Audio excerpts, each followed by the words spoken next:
The fluorescent lights of the hospital cafeteria buzzed overhead like dying wasps, casting a sickly yellow glow over the half-empty space. I wiped down the same table for the third time, my shoulders aching from the double shift, my sneakers squeaking against the linoleum floor that never seemed to get clean no matter how hard I scrubbed. The smell of disinfectant mixed with burnt coffee filled my lungs, a scent I'd grown so accustomed to that I barely noticed it anymore, except on nights like this, when exhaustion made everything sharper, more unbearable. My name is Emma, and at 26, I'd already learned that life didn't hand out second chances to people like me.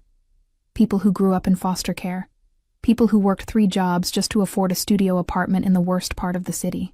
People who were so invisible that even their own reflections seemed to look away. "Table 7 needs clearing," barked Margaret, my supervisor, without looking up from her crossword puzzle. She never looked at me directly, as if acknowledging my existence might somehow contaminate her. I grabbed the gray plastic tub and made my way across the cafeteria, my body moving on autopilot. It was nearly midnight, and the hospital cafeteria was in that strange liminal space between the dinner rush and the early morning breakfast prep. Only a handful of people remained. Tired nurses grabbing late-night coffee, a janitor eating a sandwich in the corner, and a small boy sitting alone at table 7. He couldn't have been more than 5 years old, with dark curls that fell into his eyes and a Spider-Man shirt that had seen better days. He was drawing on a napkin with a blue crayon, his little legs swinging back and forth under the chair, not quite reaching the floor. Something about him made my chest tighten. Maybe it was the way he sat so still, so contained, like a child who'd learned too early not to take up space. "Hey, sweetie," I said softly, approaching the table. "Are you waiting for someone?" He looked up at me with eyes so dark they were almost black, and I saw it immediately, that particular brand of loneliness that only children who've been forgotten know. I recognized it because I'd worn it myself for most of my childhood. "My mom's in surgery," he said matter-of-factly, his voice small but steady. "The lady at the desk said I could wait here." "That's good." I started collecting the empty juice boxes and cookie wrappers scattered across his table. "What's your name?" "Marco." He went back to his drawing, but I could feel him watching me from the corner of his eye. "What's yours?" "Emma." I smiled, even though my face hurt from maintaining the expression all day. "That's a cool drawing. Is that a superhero?" "It's supposed to be." He frowned at the napkin. "But I can't get the cape right." I was about to offer him a fresh napkin, and maybe find him some better art supplies when the temperature in the room seemed to drop. It was subtle, like the moment before a storm breaks, when the air goes still and heavy. The conversations around us didn't stop, but they changed, became quieter, more careful. Even Margaret looked up from her crossword. That's when I smelled it. Expensive cologne, something dark and woody, with notes of bergamot and smoke. It cut through the hospital stench like a knife through butter, so out of place in this fluorescent purgatory that it might as well have been a foreign language. I turned. 3 men had entered the cafeteria, but my eyes went immediately to the one in the center. He was tall, well over 6 feet, with the kind of presence that made the space around him seem smaller, as if reality itself bent slightly in his direction. His suit was charcoal gray, perfectly tailored, the kind that cost more than I made in 6 months. Dark hair swept back from a face that was all sharp angles and shadows, a jaw that could have been carved from granite, and eyes the color of slate before a storm. But it wasn't his appearance that made my breath catch. It was the way everyone else reacted to him. The janitor in the corner suddenly found his sandwich fascinating. Margaret's crossword puzzle became the most important thing in the world. Even the nurses at the far table fell silent, their conversation dying mid-sentence. This was a man people feared. The 2 men flanking him were clearly security. Broad-shouldered, alert, their eyes constantly scanning the room. They moved like soldiers, like men trained to identify and neutralize threats. One of them spoke into his wrist, and I realized he was wearing an earpiece. The other kept his hand inside his jacket, and I didn't need to be a genius to know what he was reaching for. The man in the center, the one who radiated danger like heat from a flame, swept his gaze across the cafeteria, and for one heart-stopping moment, his eyes locked on mine. They were cold, assessing, the eyes of a predator deciding whether you were prey or just part of the landscape. I felt stripped bare, exposed, as if he could see every secret I'd ever kept, every scar I'd ever hidden. Then his gaze moved on, and I could breathe again. Mr. Valentino! Margaret practically squeaked, jumping to her feet. Her entire demeanor had changed. The surly supervisor was gone, replaced by someone desperate to please. We weren't expecting you. Can I get you anything? Coffee? Food? Anything at all? Valentino. The name hit me like a bucket of ice water. Even someone as disconnected from the city's underbelly as me knew that name. The Valentino family didn't just have influence. They were influence. They owned half the city's politicians, a quarter of its businesses, and all of its shadows. And Dominic Valentino, the current head of the family, was rumored to be the most dangerous of them all.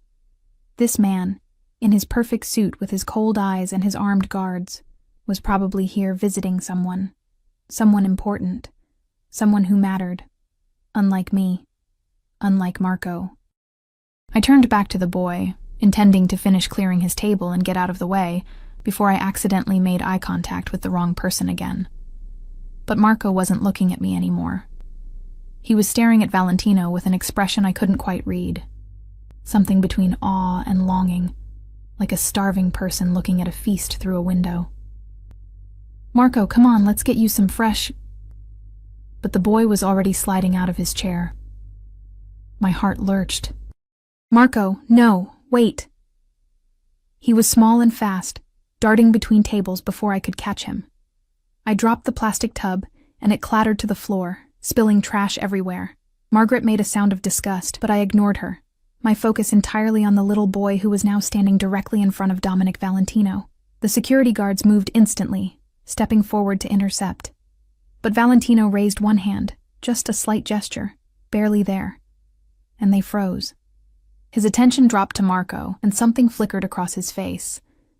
Not quite warmth, but not the cold dismissal I'd expected either. More like curiosity. I don't have a daddy, Marco said, his voice clear and earnest in the sudden silence. Can I spend a day with you? The world stopped.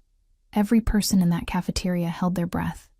This small boy, this nobody's child, had just approached one of the most dangerous men in the city and asked him to be his father for a day. I moved without thinking, my legs carrying me forward even as my brain screamed at me to stay back, to stay invisible, to stay safe. But I couldn't. This was a child, a lonely, desperate child who didn't understand that you didn't approach wolves and ask them to play house.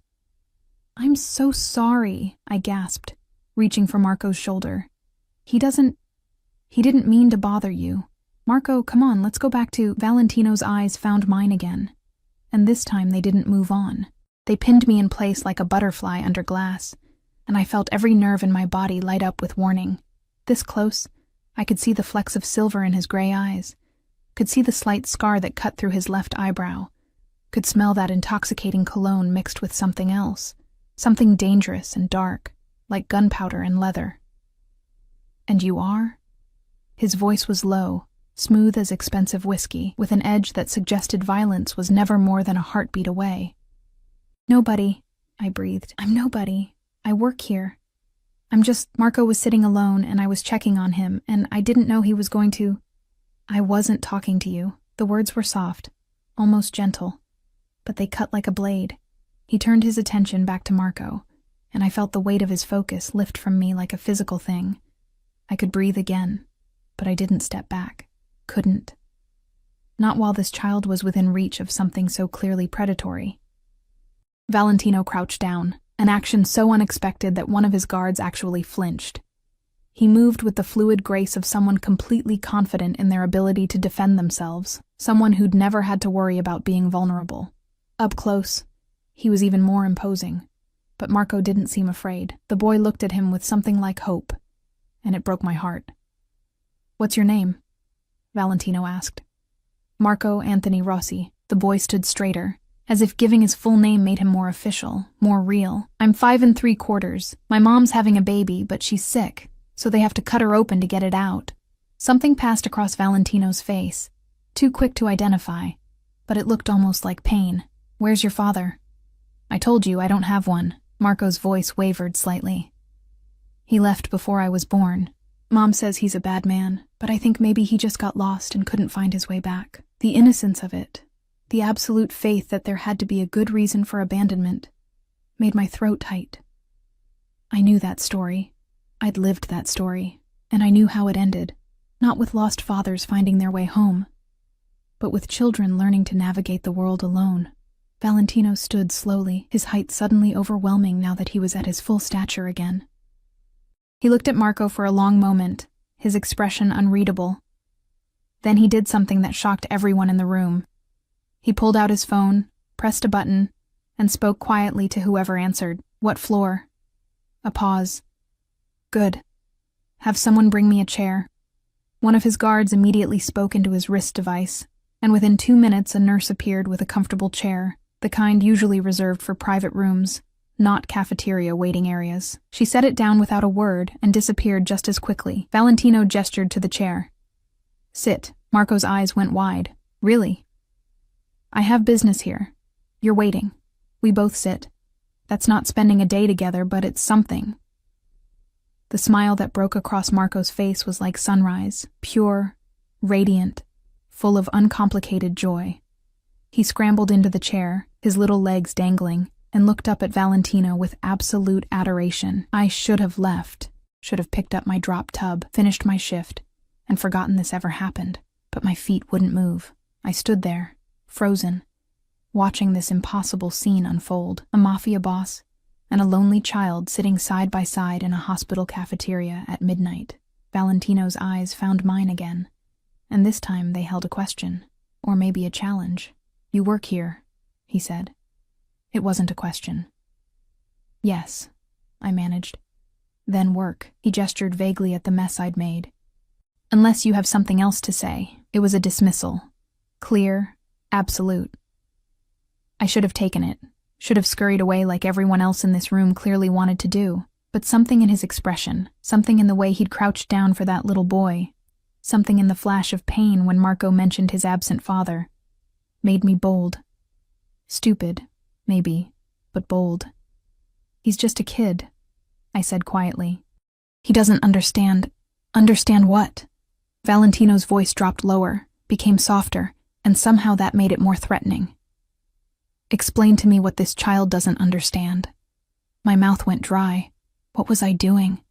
This man could make me disappear with a phone call, could ruin my life with a word, but I'd started this, and some stubborn part of me, the part that had survived 26 years of being nobody, of being invisible, refused to back down.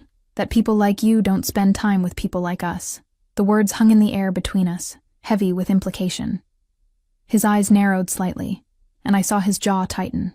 One of the guards shifted, his hand moving fractionally inside his jacket. Then Valentino smiled. It was a terrible smile, beautiful and deadly, like the edge of a knife catching the light.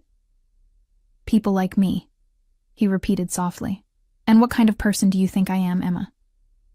He remembered my name, used it like a weapon. "Someone dangerous," I whispered. "Smart girl." He turned away from me, dismissing me as easily as one might dismiss a servant. "Now do your job before I have a conversation with your supervisor about employees who don't know their place." It was a threat wrapped in politeness, and I took it. I bent down, started gathering the spilled trash with shaking hands. But as I worked, I couldn't stop watching them from the corner of my eye. This odd pair, this impossible connection. Marco was telling Valentino about his drawing, his little voice chattering away about superheroes and capes, and how Spider-Man was better than Batman because he could swing from buildings. And Valentino, this man who probably ordered deaths before breakfast, was listening, actually listening, his attention focused entirely on the boy beside him. I finished cleaning and moved away. But something had shifted in the air, something had begun that couldn't be undone. I didn't know it then, but my life had just changed irrevocably. That moment, that instant when Marco asked a monster to be his father and I dared to speak up, had set something in motion that would consume me entirely. The wolf had noticed the lamb, and there was no going back. I didn't see Dominic Valentino again that night. He sat with Marco for nearly an hour. An eternity in a world where men like him measured time in millions and threats neutralized. I watched from behind the coffee station, pretending to reorganize supplies that didn't need organizing, my hands moving automatically while my mind struggled to process what I was witnessing. Marco's mother came down eventually, wheeled in a chair by a nurse, pale but smiling, a newborn wrapped in pink blankets in her arms. The relief on her face when she saw her son was palpable, but it transformed into something else entirely when she realized who he was sitting beside. Fear. Yes, that was there. Sharp and immediate, but also recognition. She knew who Valentino was. Everyone did. "Marco," she called, her voice strained. "Come here, baby. Right now." Valentino stood with that same fluid grace, and Marco hopped down from his chair, suddenly small again without the man's presence beside him. The boy ran to his mother, but he looked back, waving with the enthusiasm only children possess. "Bye. Thank you for sitting with me." Valentino nodded once, barely a movement, but acknowledgement nonetheless. Then his slate-gray eyes swept across the cafeteria one final time, pausing on me for just a fraction of a second, before he and his guards disappeared through the doors like smoke dissipating into night air. The room released a collective breath. "Jesus Christ," Margaret muttered, her crossword puzzle forgotten. "Do you know who that was?" I said nothing, just continued wiping down the counter that was already clean. That should have been the end of it. A strange encounter, a moment of bizarre kindness from a dangerous man, and then life moving on as it always did. Indifferent, relentless, gray. I should have forgotten about slate-gray eyes and expensive cologne and the way danger felt like electricity in the air. But the universe, I was learning, had a cruel sense of humor. 3 days later, I was leaving my afternoon shift at the cafe 2 blocks from my apartment. My second job, the one that paid slightly better but required me to smile through the abuse of customers who saw service workers as less than human. My feet ached, my lower back screamed, and I had exactly 45 minutes to get home, shower, and make it to my evening shift at a call center across town. The November rain had turned the streets slick and gray, the kind of cold drizzle that seeps into your bones no matter how many layers you wear. I clutched my thin jacket tighter, dodging puddles as I hurried toward the bus stop, my breath misting in the air. I didn't see the car until it was too late. It came out of nowhere, a black SUV with tinted windows, swerving around the corner too fast. I jumped back, my heart in my throat, and my foot caught the edge of the curb. I went down hard, my palms scraping against the wet concrete, my knee cracking against the pavement with enough force to make stars explode behind my eyes. Pain lanced through my leg, sharp and immediate. I gasped, struggling to catch my breath, tasting copper where I'd bitten my tongue. The SUV screeched to a stop. For a moment, I thought they'd just drive away. That's what people did in this neighborhood. You kept your head down, minded your business, and you certainly didn't stop to help some nobody who'd fallen in the street. But the driver's door opened, and a man emerged. He was built like a tank, with a shaved head and a scar running down the side of his face. He wore a black suit despite the rain, and when he crouched beside me, I saw the telltale bulge of a weapon beneath his jacket. "Ma'am, I'm sorry, are you hurt?" His voice was surprisingly gentle, at odds with his appearance. I tried to stand, but my knee buckled, and I would have fallen again if he hadn't caught me with one massive hand. "I'm fine," I lied, even as my vision swam. "It's okay. I need to catch my bus. You're bleeding." He looked genuinely concerned. "Let me at least get you checked out. There's a clinic 3 blocks from here. I can't afford..." "It's on me. My fault for taking that corner too fast." He was already guiding me toward the SUV, his grip firm but not painful. "Come on." 5 minutes, just to make sure nothing's broken. Every instinct screamed at me to refuse, to pull away, to run. But my knee was on fire, and I could feel blood trickling down my shin inside my jeans. And I was so tired. So bone-deep exhausted from fighting every single day just to survive. So I let him help me into the back seat of the SUV. The interior was all black leather and tinted windows, the kind of vehicle that cost more than I'd earn in a decade. It smelled like that same expensive cologne, bergamot and smoke and danger. My stomach dropped. "Wait," I said, suddenly alert. "This isn't..." The door on the other side opened, and Dominic Valentino slid into the seat beside me. I froze. Every muscle in my body locked up as primitive instinct warred with rational thought. He was close enough that I could feel the heat radiating from him, could see the fine weave of his charcoal suit, could smell that intoxicating scent that made my head spin. "Hello, Emma." His voice was exactly as I remembered it. Low, smooth, dangerous. He didn't look at me, instead tapping something on his phone with long, elegant fingers. We seemed to keep running into each other. This wasn't an accident. It wasn't a question. My voice came out steadier than I felt, and I was distantly proud of that. No. He finally looked at me, and those slate-gray eyes pinned me in place. It wasn't. The driver got in, and the SUV pulled smoothly into traffic. I realized with growing horror that the doors had automatically locked. I was trapped in a moving vehicle with a man who could make me disappear without consequence, whose name was whispered in fear across the city, who had just admitted to orchestrating what I'd thought was a random accident. "Let me out." I reached for the door handle, but it didn't budge. "Let me out right now. We're taking you to get your knee looked at." Valentino's tone was mild, as if this was perfectly reasonable. "Then we're going to have a conversation." "About what?" My heart hammered against my ribs. "I don't know anything.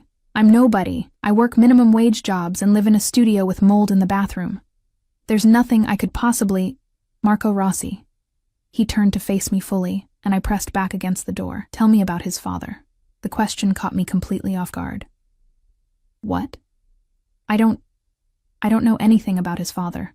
I met Marco that one night. He was waiting while his mom had surgery. That's all. His mother's name is Sofia Rossi, 28 years old. Single mother, works as a waitress at Marchetti's. He recited the information without looking at notes, as if he'd memorized it. The father is listed as unknown on Marco's birth certificate, but 6 years ago, Sofia worked at a very different establishment, a club called Crimson. Do you know it? I shook my head mutely. It was one of mine, a legitimate business on paper, but it served other purposes. His jaw tightened almost imperceptibly. 6 years ago, someone stole from me. A significant amount of money. The man responsible worked security at Crimson. His name was Antonio Russo. The way he said the name, flat, emotionless, told me everything I needed to know about what had happened to Antonio Russo. I still don't understand what this has to do with me, I whispered. Antonio Russo disappeared before I could recover what he took, but not before getting Sofia Rossi pregnant. Valentino's eyes never left mine. Marco is his son. The pieces started clicking together, forming a picture I didn't want to see. You think because the father stole from you, the son, no. The word was sharp, final. I don't punish children for their father's sins, but I do believe in debts being paid. Antonio stole $3 million from me. He's dead now, found him 3 years ago in Miami. But the money was already gone. Spent. Lost. Which means the debt transfers to a 5-year-old boy. I couldn't keep the horror from my voice. You're going to make a child pay for it to his mother. Valentino's expression didn't change. Sofia Rossi owes me $3 million. Money she doesn't have and will never have, not in 5 lifetimes of waitressing, which presents a problem. The SUV pulled up to a small private clinic, the kind with no signs and bulletproof glass in the windows. The driver opened my door, but I didn't move. What kind of problem? I asked, even though I didn't want to know the answer. Valentino's lips curved into something that might have been a smile on a different man. On him, it looked like a death sentence. The kind where I have to decide what to do with a debt that can't be paid. Some of my associates would suggest making an example, sending a message about what happens when you steal from the Valentino family. But not you? I heard the desperate hope in my voice, and hated myself for it. I haven't decided yet. He gestured toward the clinic. Get your knee looked at, Emma. Then we'll continue this conversation somewhere more comfortable. And if I refuse? If I just walk away right now? His eyes went cold, all pretense of civility dropping away like a mask. Then Sofia Rossi's debt comes due today, and little Marco will learn what it means to be the son of a thief. The threat was clear, absolute. I could run, could try to disappear into the city's shadows, but Sofia and Marco couldn't. They were known to him now, visible. And in Valentino's world, visibility was deadly. I got out of the car. The clinic was exactly what I expected. efficient, expensive, and completely silent about whoever walked through its doors. A doctor who didn't ask questions cleaned and bandaged my scraped palms and examined my knee, which was badly bruised but not broken. He gave me industrial-strength painkillers and advised rest, as if I had the luxury of taking a day off. Through it all, Valentino waited in the reception area, scrolling through his phone with the patience of a predator that knew its prey had nowhere to run. His driver stood by the door, and I noticed for the first time that there was a second security guard positioned outside, both of them constantly scanning the street. When I emerged, Valentino stood. "Hungry?" The question was so normal, so mundane, that I almost laughed. "Are you serious? You look like you haven't eaten today. Maybe not yesterday either." His eyes traveled over me, assessing. "When's the last time you had a real meal?" I wanted to lie, to tell him I ate like a queen every night. But standing there in my worn jeans and my jacket with the broken zipper, with my scraped palms and my aching knee, I couldn't muster the energy for pretense. "I don't remember," I admitted quietly. Something flickered across his face, too quick to identify, but it looked almost like anger. Not at me, at something else. "Come on." He walked toward the door, assuming I would follow. And I did, because what choice did I have? The wolf had my scent now, and running would only make the chase more exciting. The SUV took us to a restaurant I'd never heard of, the kind with no sign, just a number on an unmarked door in a neighborhood where everything cost more than I made in a month. Valentino's driver opened the door for him, then for me, and I limped after him into a world I'd only ever seen in movies. The interior was all dark wood and dim lighting, with private booths separated by frosted glass panels. A man in an expensive suit materialized instantly, his face lighting up with what looked like genuine pleasure when he saw Valentino. "Mr. Valentino, we weren't expecting you tonight. Your usual table?" "Something private, Marco." Valentino handed his coat to a hostess who appeared from nowhere. "And send over Sophia. Tell her to bring the good wine." Marco, a different Marco, older, with silver streaking his temples, nodded and led us through the restaurant. I felt every eye on us, felt the weight of curiosity and fear from the other diners. They knew who he was. They all knew. We were seated in a corner booth so private it might as well have been its own room.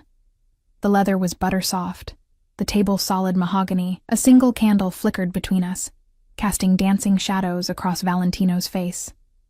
A woman appeared with wine, Sophia, presumably, pouring 2 glasses of something that probably cost more than my rent. Then she disappeared, and we were alone. "Eat first," Valentino said, pushing a menu toward me. "Then we'll talk business." "I'm not hungry." It was a lie. My stomach was eating itself, but I couldn't imagine forcing food past the knot of fear in my throat. "You're going to need your strength." He leaned back, studying me with those unreadable gray eyes. "Because I'm about to make you an offer, Emma, and it's going to change your life." I picked up the wineglass with shaking hands and took a long drink, letting the smooth, rich liquid burn down my throat. "What kind of offer?" "The kind you can't refuse." His smile was back, beautiful and terrible. "Sophia Rossi owes me $3 million. You're going to help her pay it back." "How?" I laughed, the sound brittle and broken. "I can barely pay my own rent. I have $17 in my bank account and maxed out credit cards. I can't." "You can." He leaned forward, and suddenly the space between us felt impossibly small. "Because you're going to marry me, Emma. And once you're my wife, Sophia's debt becomes yours, and what's yours becomes mine. The debt will be paid. Sophia and Marco will be safe. And you," he paused, his eyes traveling over my face like he was memorizing every detail. "You'll belong to me." The world tilted sideways. I gripped the edge of the table, trying to find something solid to hold on to while reality reshaped itself around me. "You're insane. You're actually insane. We don't even know each other." "We'll learn."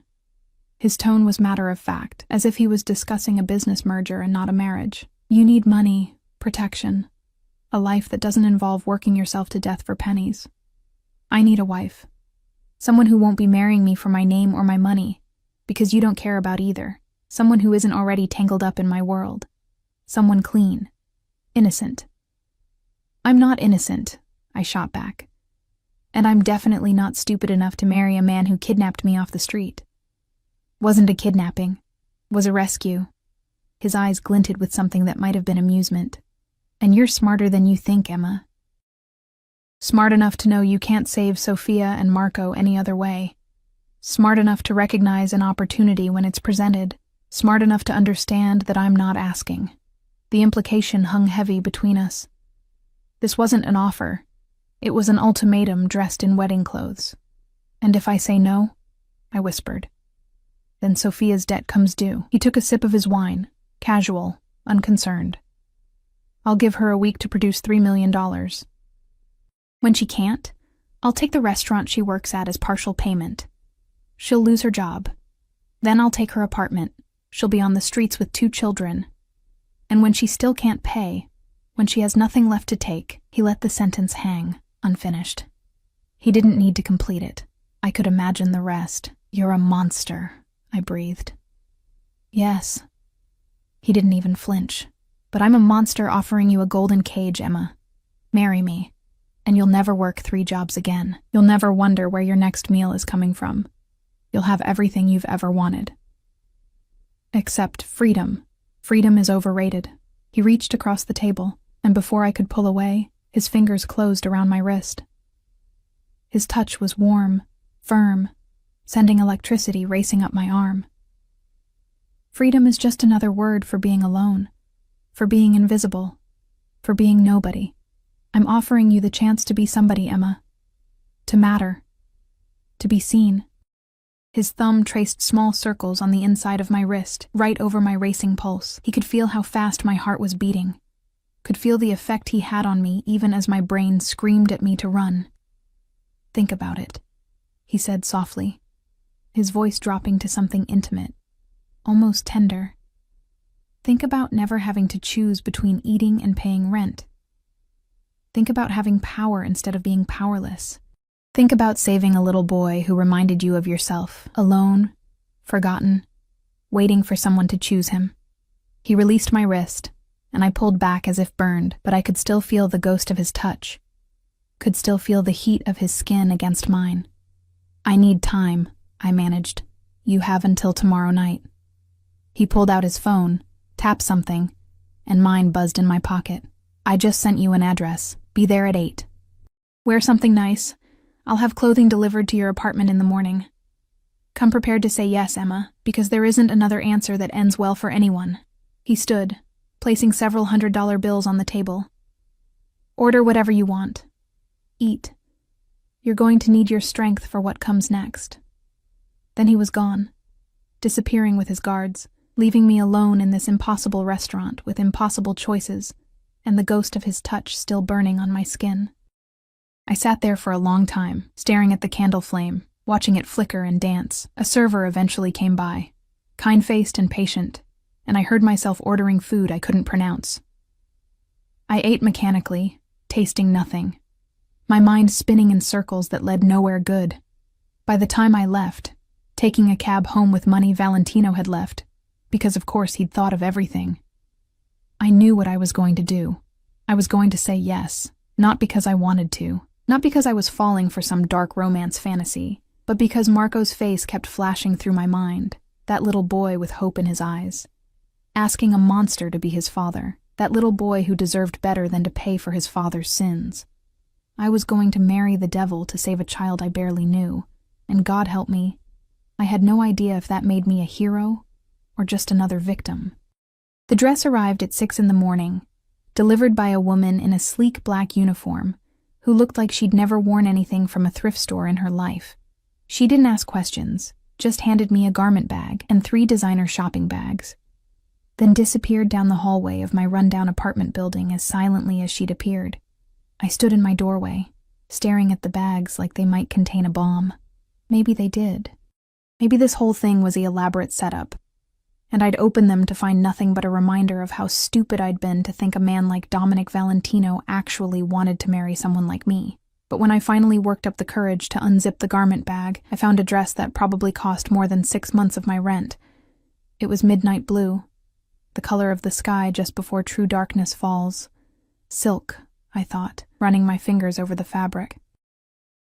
It felt like water, like something that shouldn't exist in the same world as my peeling linoleum floors and the mold creeping up my bathroom wall.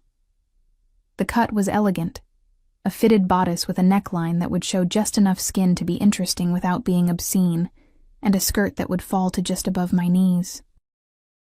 The shopping bags contained shoes, black heels with red soles that I recognized from magazine covers, and delicate jewelry that sparkled even in the weak morning light, filtering through my single window.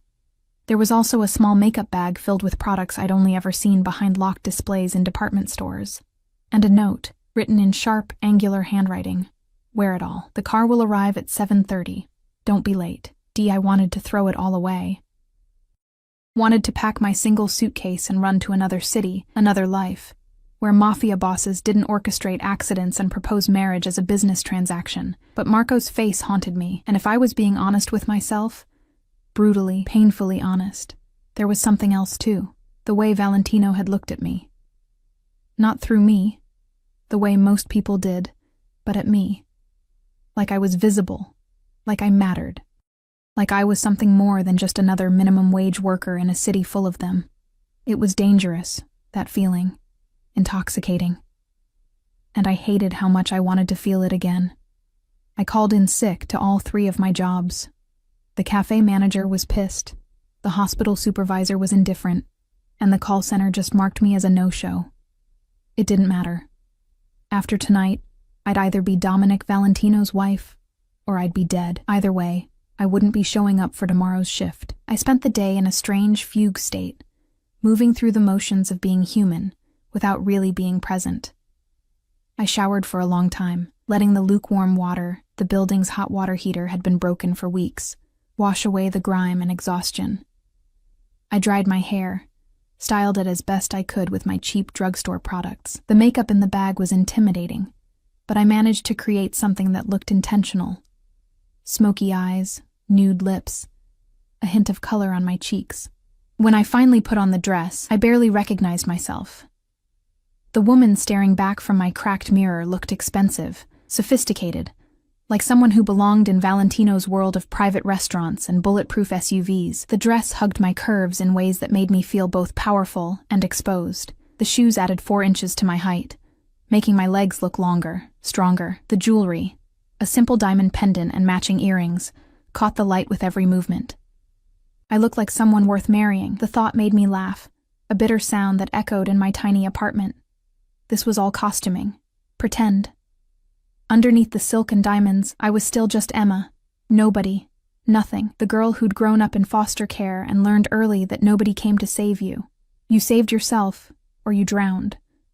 Tonight, I was choosing to drown in silk and good wine. The car arrived exactly at 7:30. Not the SUV from yesterday, but a sleek black sedan with windows so tinted I couldn't see inside. The driver was different too, older, with gray at his temples and kind eyes that crinkled when he smiled at me. "Miss Emma," he said, opening the back door. "My name is Thomas. Mr. Valentino asked me to drive you tonight." "Is he in the car?" I peered into the dark interior. "No, ma'am. He'll meet you at the destination." Of course. Because this was a test, I realized. A test to see if I'd actually show up. If I'd wear what he'd chosen. If I'd come when he called like a well-trained pet. The drive took 20 minutes, winding through parts of the city I'd never seen before. Neighborhoods where the streets were clean, and the buildings gleamed with wealth, where security guards stood at attention, and cameras watched from every corner. We pulled up to a building that was all glass and steel, soaring into the night sky like a monument to money and power. Thomas opened my door. "Penthouse. Private elevator. Mr. Valentino is expecting you." My heels clicked against marble as I entered the lobby. Everything was pristine. Polished floors, abstract art on the walls, a security desk manned by 2 guards who nodded at me like they knew exactly who I was and why I was here. One of them pressed a button, and an elevator door opened immediately, revealing an interior lined with mirrors and more marble. The ride up seemed to take forever, and no time at all. My reflection stared back at me from every angle. A woman in a blue dress, with fear in her eyes despite the expensive makeup. A woman about to walk into a golden cage and lock it behind her. The elevator opened directly into the penthouse. I stepped out into a space that defied comprehension. Floor-to-ceiling windows offered a panoramic view of the city, lights stretching out in every direction like fallen stars. The living room alone was bigger than 3 of my apartments combined. All modern furniture and clean lines and art that probably cost more than most people made in a lifetime. Everything was black, white, or chrome. Cold, stark, beautiful in an inhuman way. And standing by the windows, silhouetted against the glittering cityscape, was Dominic Valentino. He turned as I entered, and I saw him register my appearance. His eyes traveled over me slowly, deliberately, taking in every detail of the transformation his money had bought. Something flickered in his expression. Satisfaction, maybe, or possessiveness. He was wearing a black suit tonight, perfectly tailored, with a white shirt open at the collar. No tie. His dark hair was slightly mussed, as if he'd been running his fingers through it. He looked like sin incarnate. "You came," he said, his voice carrying across the space between us. "Did you think I wouldn't? I thought you might try to run." He moved toward me with that predator's grace, closing the distance. "I had people watching your apartment all day just in case. I'm glad they weren't needed." The casual admission that he'd had me under surveillance should have terrified me. Instead, I felt a strange thrill run through my body. He'd been worried I'd run, which meant some part of him actually cared whether I showed up. "I keep my word," I said, lifting my chin. "I said I'd think about your offer. I thought about it. I'm here." He stopped a few feet away, close enough that I could smell his cologne, could see the silver flecks in his gray eyes. "And what did you decide?" "You already know what I decided." My voice was steadier than I felt. "Or I wouldn't be wearing this dress." His lips curved into that dangerous smile. "Say it anyway. I want to hear you say it." This was about power, about dominance, about making me submit verbally before I submitted in every other way. I should have fought it, should have maintained some shred of dignity. But Marco's face flashed through my mind again. That little boy who didn't have a daddy, who'd looked at Valentino with such desperate hope. "I'll marry you," I said quietly. "I'll be your wife. I'll do whatever you need me to do to pay Sophia's debt. Whatever I need." He moved closer, and suddenly there was barely an inch between us. I could feel the heat radiating from his body, could see my reflection in his eyes. "That's a dangerous promise, Emma. Do you understand what you're agreeing to?" "I understand that you're going to control every aspect of my life." My heart hammered against my ribs. "I understand that I'm trading one kind of prison for another. But at least in this prison, a little boy gets to keep his mother. At least someone benefits from my suffering." Something dark and complex crossed his face. "You think I'm going to make you suffer, aren't you?" I met his gaze directly, refusing to look away. Isn't that what this is about? Power and control and owning someone completely? For a long moment, he just stared at me. Then slowly he raised one hand and traced his fingers along my jaw. The touch was gentle, shockingly so, from a man who'd threatened a child to get what he wanted. His thumb brushed across my lower lip, and I felt that electricity again, that unwanted current of attraction that made my body betray my mind. "I'm going to take care of you," he said softly, his voice dropping to something intimate. "Feed you, clothe you, keep you safe, give you everything you've never had. And in return, you're going to be mine. Completely, absolutely mine. That's not suffering, Emma. That's salvation. It's a cage. A golden one." His hand slid into my hair, tilting my head back slightly. "And you're going to learn to love it, because for the first time in your life, you won't be invisible. You won't be nobody. You'll be Mrs. Dominic Valentino. And everyone who ever overlooked you, everyone who ever made you feel small, will have to acknowledge that you matter." He was so close now that I could feel his breath against my lips. My pulse raced, and I knew he could feel it, could sense the effect he had on me despite my fear. "When?" I whispered. "Tomorrow." He released me, stepping back, and I felt the loss of his proximity like a physical ache. "We'll handle the legal paperwork tonight. I have lawyers waiting downstairs. Tomorrow morning, we'll make it official. Small ceremony, just witnesses, nothing public yet. I'll announce our marriage when I'm ready, when you're ready." I echoed. Don't I get a say? His smile was sharp. No. You made your choice when you put on that dress. Everything else is mine to decide. He gestured toward a hallway. There's a bedroom prepared for you. Your things have already been moved here. You moved my things? Before I even agreed? I told you. I don't ask, Emma. I take what I want. And I wanted you. He pulled out his phone, tapped something. The lawyers will be up in 5 minutes. Get comfortable. This is your home now. I wanted to scream at him, to throw his expensive gifts back in his face, to tell him that he couldn't just rearrange someone's life like chess pieces on a board. But the fight drained out of me as quickly as it had risen, because he could. He had. And I'd let him, because the alternative was watching an innocent woman and her children suffer. The lawyers came. 3 of them, all in expensive suits, all treating me with a deference that felt wrong. They spread papers across the dining table, a table that could seat 20, and explained in careful legal language what I was signing, a prenuptial agreement that gave me nothing if the marriage dissolved. A contract that essentially made me Valentino's property in every way except literal slavery, documents that transferred Sophia's debt to me, then immediately forgave it as a wedding gift. I signed everything. My hand was steady, my signature clear, and with each stroke of the pen, I felt the cage door closing tighter. When the lawyers left, Valentino poured 2 glasses of whiskey, expensive amber liquid that probably cost more than my security deposit. He handed one to me. To new beginnings, he said, raising his glass. I looked at him. This beautiful, dangerous man who'd bought me like property, who'd maneuvered me into marriage with the precision of a master chess player.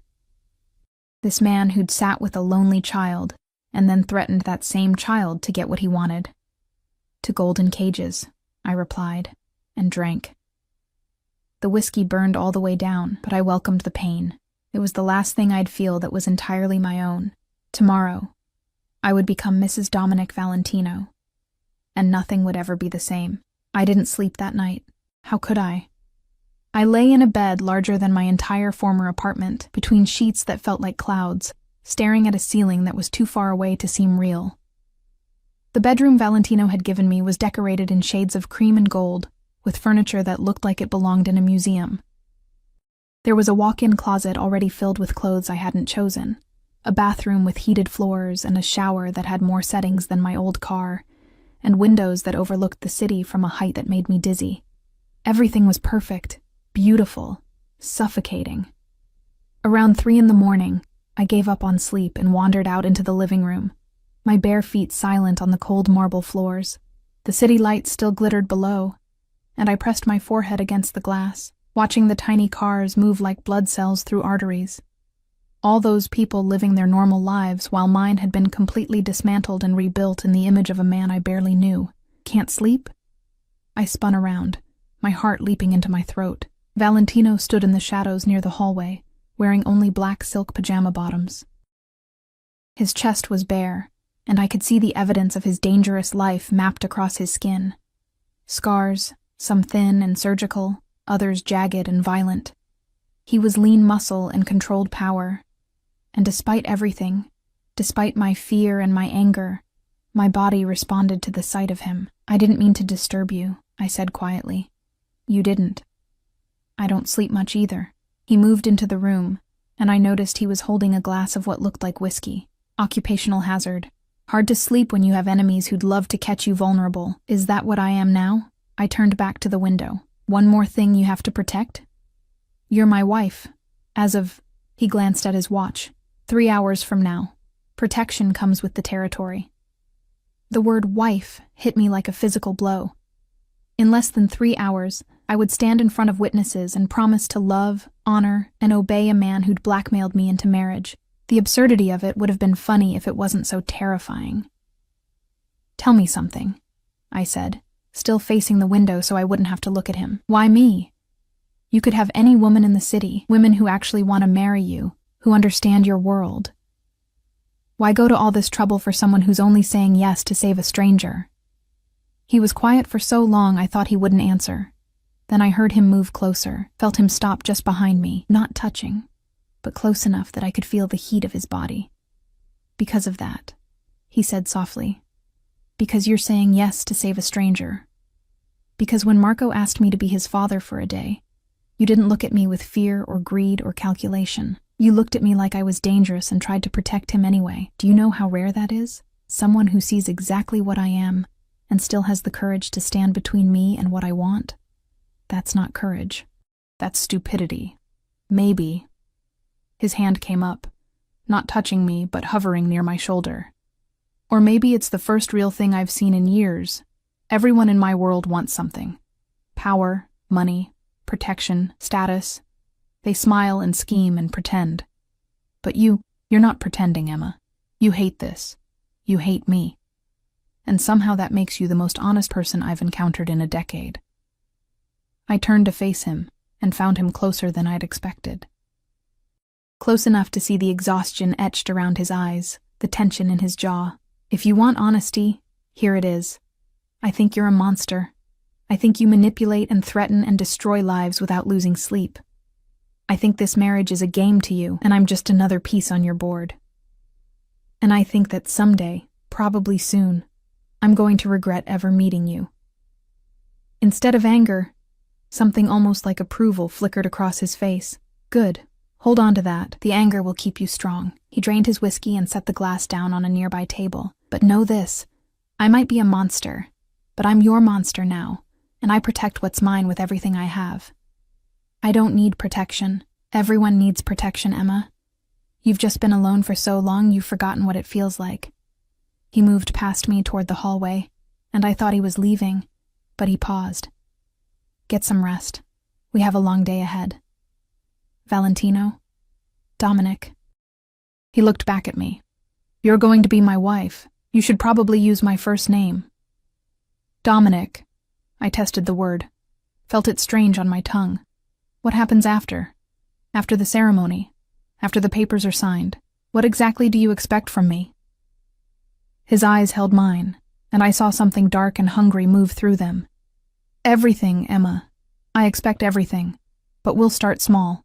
Tomorrow you'll move your things from that bedroom into mine. You'll learn my routines, my world. You'll attend events with me, play the role of devoted wife. And in private... He paused, and the air between us suddenly felt charged.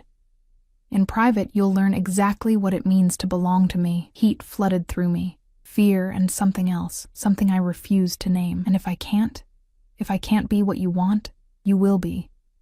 It wasn't arrogance in his voice, but certainty. Because underneath all that fear and anger, I see something else in you, Emma. Recognition. You feel it too. This pull between us. You might hate me, but you're not indifferent. And that's enough to start with. He left me standing there, my reflection ghost-like in the window. The city spread out below like a kingdom I'd never belonged to. He was right, and I hated him for it. I wasn't indifferent. Every time he looked at me, every time he touched me, I felt something ignite under my skin. Something dangerous and unwanted and absolutely undeniable. I returned to bed but didn't sleep. Instead, I watched the sky slowly lighten from black to gray to pale blue, counting down the hours until I would become someone else entirely. The ceremony took place at 10 in the morning in a private room at the courthouse. Not because Valentino couldn't have arranged something more elaborate, but because, as he'd said, he wasn't ready to announce our marriage publicly yet. I didn't ask why. Didn't want to know what political or criminal maneuvering required my existence to remain a secret for now. I wore a different dress, this one white, because apparently even a forced marriage required traditional costuming. It was simpler than the blue one, elegant and understated, with long sleeves and a modest neckline. Valentino wore a black suit, perfectly tailored as always, and looked like every dark romance fantasy come to life. The witnesses were his people, Thomas, the kind-eyed driver, and a woman named Isabella, who was apparently his lawyer. The judge was clearly on his payroll, rushing through the ceremony with practiced efficiency. I said my vows in a voice that didn't shake, slid a platinum band onto Dominic's finger, and felt him slide a matching one onto mine, along with an engagement ring I hadn't seen before, a sapphire surrounded by diamonds that probably cost more than a house. You may kiss your bride. Dominic's hands came up to frame my face, tilting my head back. His eyes searched mine for a moment. looking for something I couldn't name. Then he kissed me. It wasn't gentle. It was possession and promise, and threat all rolled into one, his mouth claiming mine with an intensity that made my knees weak. I felt his fingers tighten in my hair, felt his body press against mine, and despite everything, despite the fear and the anger and the absolute wrongness of this entire situation, I kissed him back. When he finally pulled away, we were both breathing hard. His thumb traced my swollen lower lip, and he smiled that dangerous smile. "Mine," he whispered, so quietly only I could hear. The words should have made me recoil. Instead, it sent heat pooling low in my stomach, and I hated myself for it. We signed the papers, made it legal. I was Emma Valentino now, and the woman I'd been yesterday, poor, invisible, free, ceased to exist. "There's somewhere we need to go," Dominic said as we left the courthouse. The SUV was waiting, Thomas holding the door. "Someone you need to meet." "Who?" "You'll see." We drove for 20 minutes, leaving behind the wealthy neighborhoods and heading into areas I recognized. Working class, struggling, the kind of places where people worked 3 jobs and still couldn't make rent. My stomach twisted as I realized where we were going. Marchetti's restaurant, where Sophia worked. "Why are we here?" I asked as Thomas parked. "Because debts aren't just about money," Dominic said, already opening his door. "They're about acknowledgement. Sophia needs to know her debt is paid, and she needs to understand the cost. The cost. Me. I was the cost. The restaurant wasn't open yet, but the door was unlocked. Dominic walked in like he owned the place. Which, I realized with sinking dread, he probably did. A young woman was setting up tables, and she dropped a stack of menus when she saw him. "Mr. Valentino, I'm sorry. We're not open until—" "Where's Sophia?" His voice was polite, but allowed no argument. "In the back, kitchen. I'll get her." "No need." He was already moving, and I followed, my heels clicking against the worn tile floor. The kitchen was small, hot, smelling of garlic and tomatoes and desperation. Sophia stood at a prep station, chopping vegetables with the mechanical efficiency of someone who'd done it 10,000 times. She looked tired, bone-deep exhausted in the way only single mothers working multiple jobs could be. When she looked up and saw Dominic, all color drained from her face. "Mr. Valentino." Her voice shook. "I'm working on getting your money, I swear. I just need more time. The debt is paid," Dominic said simply. Sophia blinked, the knife frozen in her hand. "What?" "Your debt, Antonio's debt. It's been settled." He gestured to me. "My wife took care of it."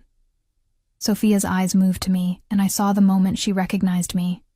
The cafeteria worker who'd been kind to her son. Her gaze dropped to the rings on my hand, and understanding dawned like a nightmare. "No," she breathed. "No, you didn't. You couldn't have—" "It's done," I said quietly, finding my voice. "You and Marco are safe. That's all that matters. But you—" Tears spilled down her cheeks. "You married him because of us? Because of my stupid mistakes? Oh God, I'm so sorry. I'm so sorry." "Don't be." I moved forward, took her shaking hands in mine. "Marco deserves a chance. You both do. And this way you get one." Dominic watched our exchange with that unreadable expression, and I wondered what he was thinking, if he felt anything at all, or if this was just another business transaction successfully completed. "There's one more thing," he said, pulling an envelope from his jacket. He handed it to Sophia. "Deed to this restaurant. It's yours now. Free and clear. Consider it a wedding gift to my wife. She seems to have a soft spot for charity cases." The cruelty of the words made me flinch. But Sophia just stared at the envelope like it might explode. "I don't understand," she whispered. "You don't need to." Dominic was already turning toward the door. "Just know that you're under my protection now. You and your children. Anyone who threatens you answers to me. Emma, we're leaving." I squeezed Sophia's hands once more. "Take care of Marco," I said. Tell him his friend Emma says hello." Then I followed my husband out of the restaurant, into the SUV, into this new life where I traded my freedom for the safety of strangers. We rode in silence back to the penthouse. When we arrived, Dominic went straight to his office, a room I hadn't been allowed to enter yet, and closed the door. I stood in the vast living room, still wearing my white dress, still wearing the rings that marked me as his property, and felt the full weight of what I'd done settle over me like a shroud. I'd saved Sophia and Marco. That was worth something. It had to be worth something, even if the price was my soul. The first week of marriage was a lesson in isolation. Dominic disappeared for hours, sometimes entire days, attending to business he never explained. I was left alone in the penthouse with nothing but luxury and silence. A bird in a gilded cage with every comfort except freedom. Thomas drove me anywhere I wanted to go, but always with instructions. Stay visible, stay safe, and never go anywhere without calling first. I had credit cards with no limits, access to stores I'd only ever seen in magazines, and absolutely no purpose. I tried to fill the emptiness. I read books from Dominic's extensive library. I explored every room in the penthouse except his office, which remained locked. I stood at the windows and watched the city move below, all those people living their normal lives while I floated above them in this sterile paradise. But at night, everything changed. At night, Dominic came home, and slowly, methodically, he began to dismantle every wall I'd built around myself. It started innocently enough. He'd insist we eat dinner together, the two of us at that enormous dining table, and he'd ask me questions, not about my past. He already knew everything about my past, had probably run background checks before he'd ever orchestrated that accident. No, he asked about my thoughts, my opinions, my dreams. What did I want to do with my life? What made me happy? If money was no object, how would I spend my time? The questions felt like traps, so I answered carefully at first, giving him nothing real. But Dominic was patient. He'd listen to my evasions with that slight smile, those knowing eyes, and then he'd circle back, asking the same question in a different way, until I gave him something true. I wanted to be a teacher, I admitted one night, after he'd worn me down with whine and persistence. When I was in foster care, there was one teacher who actually saw me, Mrs. Chen. She made me feel like I mattered, like I could be more than just another forgotten kid. I wanted to do that for other children. Why didn't you? He leaned back in his chair, watching me with an intensity that made my skin prickle. Because teachers need college degrees, and college costs money I didn't have. Because I aged out of foster care at 18 with nothing but a high school diploma and a garbage bag full of clothes. Because survival doesn't leave room for dreams. Something dark moved through his expression. It does now. 2 days later, he handed me an acceptance letter to the city's best university, along with a full scholarship, one that, I was sure, he'd simply purchased with a donation large enough to build a new wing. Classes started in January. I should have been grateful. Should have thanked him for giving me an opportunity I'd never thought possible. Instead, I felt trapped by his generosity, suffocated by the debt that grew with every gift. I didn't ask for this, I said, staring at the letter. I know. He took the paper from my hands, set it aside and pulled me close. Not roughly, but with a certainty that said I belonged in his arms. You don't ask for anything, Emma, that's the problem. So I have to guess what you need, and give it to you anyway. That's not how relationships work. This isn't a relationship. His hand slid into my hair, tilting my head back so I had to meet his eyes. It's an obsession. Mine. And I take care of what I'm obsessed with. Then he kissed me, and I melted into him the way I always did, hating myself for the weakness even as my body craved his touch. The physical aspect of our marriage had been inevitable. Dominic was patient, more patient than I'd expected, but he was also relentless. Each night he'd push a little further. A kiss that lasted longer. Hands that wandered more boldly. Whispered words against my skin that made heat pool in places I didn't want to acknowledge. I'm not ready, I'd tell him, and he'd pull back. Then we wait. His restraint was somehow more intimidating than force would have been, but know that I think about it constantly. About you. About making you mine in every way that matters. 3 weeks into our marriage, he came home late one night smelling like gunpowder and something else. Something metallic and wrong. There was blood on his shirt cuff, barely visible against the dark fabric. but I saw it. "Are you hurt?" I asked, my voice sharper than intended. He looked down at the blood as if he'd forgotten it was there. "Not mine." "Whose?" "Someone who needed to learn a lesson about loyalty." He started unbuttoning his shirt, revealing that scarred chest, those lean muscles. "Don't ask questions you don't want answers to, Emma." But I was tired of not knowing, tired of living in this beautiful prison without understanding the bars. "I'm your wife. I deserve to know what you do, who you hurt." "You're my wife," he agreed, approaching me slowly. "Which means you're protected from the reality of what I do. You get to live in this penthouse, go to university, become a teacher, and never worry about where the money comes from or what I have to do to keep us safe." "That's not protection. That's willful ignorance. Then stay ignorant." He cupped my face in both hands, his gray eyes fierce. "Because the moment you truly understand what I am, what I'm capable of, you'll look at me with fear instead of anger. And I prefer the anger, Emma. I prefer you fighting me rather than being terrified of me." "I am terrified of you," I whispered. "No." His thumb traced my cheekbone. "You're terrified of yourself, of how you feel when I touch you, of how much you want this despite everything you think you should feel." He was right. And I hated him for it. Hated how my body responded to him. How my heart raced when he entered a room. How I'd started listening for his footsteps at night with something that felt disturbingly like anticipation. "This isn't real," I said desperately. "What we have, it's not real. It's just proximity and Stockholm Syndrome and—" He kissed me, cutting off my words, and I surrendered to it. Surrendered to him. My hands fisted in his hair, pulling him closer, and I felt his surprise before it transformed into something else. Something possessive and primal that made my knees weak.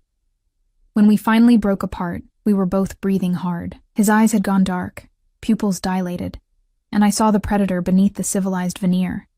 "Still think this isn't real?" His voice was rough, raw. I couldn't answer.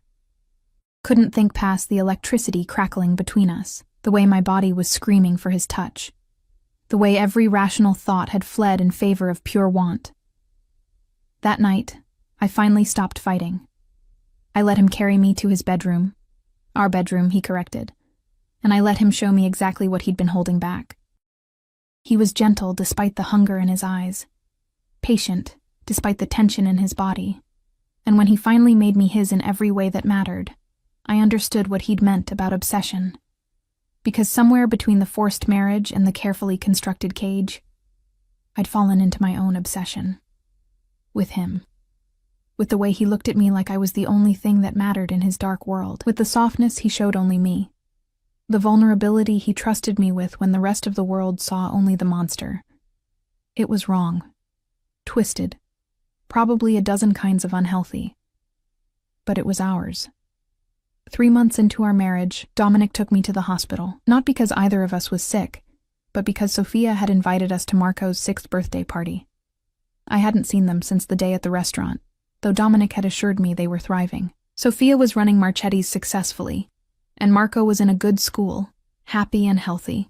I'd sent gifts for the new baby, a girl named Isabella, after Dominic's mother, but I'd kept my distance, unsure of my place in their lives now that I'd become Mrs. Valentino. But Marco had specifically asked for me. For us. The party was in the hospital's community room. Sophia worked closely with the staff now, apparently, hosting events and fundraisers. The room was decorated with Spider-Man everything, and children ran screaming through the chaos with the boundless energy only 6-year-olds possess. Marco saw us immediately, his face lit up, and he ran over, skidding to a stop in front of Dominic with a gap-toothed grin. "You came. Mom said you probably wouldn't, but I knew you would." Dominic crouched down to Marco's level, and I saw several parents nearby, tense, recognizing him. But Dominic's focus was entirely on the boy. "I promised, didn't I? That night in the cafeteria, I said I'd sit with you." He pulled a wrapped present from inside his jacket. When had he gotten that? And handed it over. "Happy birthday, Marco." Marco tore into the paper with the enthusiasm of childhood, revealing a Spider-Man action figure, the expensive kind, the collectible that came in a special case. But Marco didn't care about value, he just saw his hero, and his joy was incandescent. "This is the best present ever. Thank you." He threw his arms around Dominic's neck, and I saw my husband freeze for just a moment before his arms came up to hug the boy back. Something in my chest cracked open. This man, this dangerous, violent man who'd blackmailed me into marriage and controlled every aspect of my life, was hugging a child with such careful gentleness, such unexpected tenderness, that I couldn't reconcile the two versions of him. Maybe that was the point. Maybe people weren't just one thing. Maybe monsters could have moments of humanity. Maybe I'd fallen in love with a man who was capable of both extraordinary cruelty and unexpected kindness. Wait. Love. The thought hit me like a physical blow. No. I couldn't be in love with Dominic Valentino. That wasn't part of the plan. This was supposed to be a transaction, a sacrifice, a noble gesture to save strangers. It wasn't supposed to become real, but as I watched him laugh at something Marco said, as I saw the way his entire face softened when he looked at this child who'd asked him to be a father for a day, I couldn't deny the truth anymore. I loved him. I loved this complicated, dangerous, impossible man who'd forced his way into my life and made himself indispensable. Sophia approached, baby Isabella sleeping in her arms, and she looked at me with understanding in her eyes. "You're happy," she said softly. It wasn't a question. I shouldn't be. I watched Dominic let Marco drag him toward the gift table, watched him move through a crowd of children with surprising ease. He's still the same man who threatened you, who threatened your son, and who saved us, Sophia countered, who gave us this restaurant, this life, who sent his personal doctor when Isabella was sick last month and paid for everything without being asked. People aren't simple, Emma. They're complicated and contradictory, and sometimes the worst person can do the best things. Or maybe I've just learned to love my cage. Maybe. Sophia shifted Isabella to her other arm. Or maybe you've learned that sometimes cages keep dangerous things out as much as they keep precious things in. Before I could respond, Dominic returned, Marco still attached to his hand. The boy was chattering about school and friends and his new baby sister, and Dominic listened with more patience than I'd ever seen him show anyone else. "Emma, did you see my present? Look!" Marco shoved the action figure at me, and I admired it appropriately, praising his choice of hero. "He's pretty cool," I agreed, though I always thought Spider-Man worked better as a team player. "That's what makes him awesome." Marco's eyes shone. "He helps people even when it's scary. Even when he could get hurt. That's what real heroes do." I glanced at Dominic and found him already watching me, something unreadable in his expression. "Yeah," I said softly. "That's what real heroes do." That night, back in the penthouse, Dominic pulled me onto the couch beside him. He'd been quiet since we'd left the party, processing something I couldn't quite identify. "Thank you," he said finally. "For today. For going. For being kind to him. I like Marco. I always have." His arm came around my shoulders, pulling me against his side. "That's why I married you, Emma, because you saw a lonely child and tried to protect him from me. Because you have this capacity for selfless kindness that doesn't exist in my world." "You were kind to him too," I pointed out. "You didn't have to sit with him that night, didn't have to come to his party, didn't have to give Sophia the restaurant. I did all of that for you." "No." I turned to face him. "You did it because you wanted to, because somewhere under all that carefully constructed ruthlessness, you're still human, you still feel things." He laughed, but it sounded bitter. "Dangerous things to feel. Feelings make you weak, make you vulnerable. In my world, vulnerability gets you killed. Then maybe your world needs to change." "It can't. I am what I am, Emma. I hurt people. I make decisions that destroy lives. I've done things that would make you sick if you knew the details. This," he gestured between us, "this doesn't change that. Loving you doesn't make me a good man." My breath caught. "You love me?" He turned those gray eyes on me, and I saw everything he'd been holding back. The obsession, yes, but also something deeper, something that looked like the flip side of the same coin I'd discovered in myself. "I've loved you since the moment you stood between me and Marco with terror in your eyes, but defiance on your face. Since you chose to protect a stranger's child over your own safety. Since you walked into that cafeteria in a blue dress and let me remake your world. His hand came up to cut my cheek. I'm obsessed with you, Emma, addicted to you. And yes, somewhere in all that darkness I love you. Even though I probably shouldn't, even though you deserve better. Tears pricked my eyes. I love you too. And I hate that I do. I hate that you manipulated me into this marriage. That you threaten people I care about. That you're everything I should run from. But I can't. Because underneath all of that, I see who you could be. Who you are when you let yourself be human. Then stay. His forehead pressed against mine. Stay in this golden cage with me. Let me love you the only way I know how. Possessively. Obsessively. Completely. Let me give you the life you deserve. Even if I'm not the man you deserve. On one condition. I pulled back enough to meet his eyes. You stop threatening people I care about. You stop using fear as your primary tool. Not with Sophia. Not with Marco. Not with anyone I might come to care about. If you want me to stay, if you want this to be real, then you have to trust that I'm staying because I choose to, not because I'm afraid of what you'll do if I leave. For a long moment, he just stared at me. Then slowly he nodded, agreed. No more threats. No more manipulation. Just us, however complicated that becomes. However complicated, I echoed, and kissed him. It was different this time. Not the desperate claiming of our first night together, but something softer, something that felt like a promise. Like maybe two broken people could find a way to be whole together, even if the pieces didn't fit quite right. 6 months later, I started my teaching degree. Dominic insisted on driving me to campus himself on the first day, despite the fact that it made absolutely no sense for the head of the city's most powerful crime family to chauffeur his wife to college.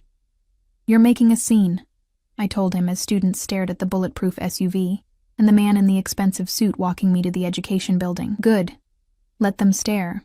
Let them know you're protected. He kissed me at the entrance, proprietary and possessive, and I felt my cheeks heat with embarrassment and something else, pride. Because I was his, and he was mine. And somehow we'd made this impossible thing work. Classes were harder than I'd expected, but I loved every moment.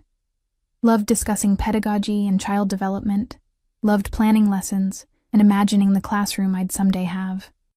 Dominic would come home to find me buried in textbooks, and he'd sit beside me, asking questions about my studies with genuine interest. We hosted dinner parties, carefully curated events where I played the role of perfect wife while Dominic conducted business in plain sight.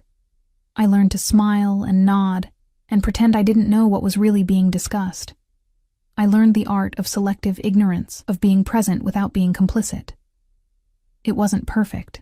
Dominic still disappeared for days sometimes, coming home with blood on his clothes and shadows in his eyes. We fought. Spectacular fights that ended with broken glass and slammed doors and makeup sex that left us both breathless. He was still controlling, still possessive, still dangerous. But he was also mine, and I was his. On our first anniversary, he took me back to that hospital cafeteria, the place where everything had started. We sat at table 7, the same table where Marco had drawn superheroes on napkins, and Dominic handed me a small velvet box. Inside was a key. To what? I asked, confused. A building, downtown. It's been converted into a community center, classrooms, after-school programs, resources for foster kids aging out of the system. His eyes held mine. It's yours, Emma. Run it however you want. Help as many kids as you can. Make the difference Mrs. Chen made for you. I stared at the key, then at him, and felt tears spill down my cheeks. Dominic, you saved me, he said softly. When I sat here with Marco, when I looked into that boy's eyes and saw his loneliness reflected back at me, something shifted. You made me remember what it was like to be human, to feel things beyond anger and ambition. So this, he gestured at the key, is my way of saying thank you for staying, for choosing me, for loving me despite everything I am. I launched myself at him, kissing him with all the love and gratitude and complicated emotion I couldn't quite put into words. Around us, the cafeteria's late-night occupants pretended not to notice, but I saw smiles on several faces. "I love you," I whispered against his lips. "My beautiful monster, my golden cage, my impossible choice, and I love you," he replied. "My salvation, my conscience, my Emma." We went home that night and made love with the kind of tenderness that only comes from truly knowing someone, all their darkness and light, all their flaws and virtues. And afterward, wrapped in his arms in our bed, I thought about the strange path that had led me here. From invisible to seen, from nobody to somebody. From terrified captive to willing prisoner to something else entirely. A partner. A wife. A woman who'd found love in the last place she'd ever expected. It wasn't a fairy tale. Prince Charming didn't threaten children or run criminal empires. But it was real. Complicated and messy and sometimes painful, but real.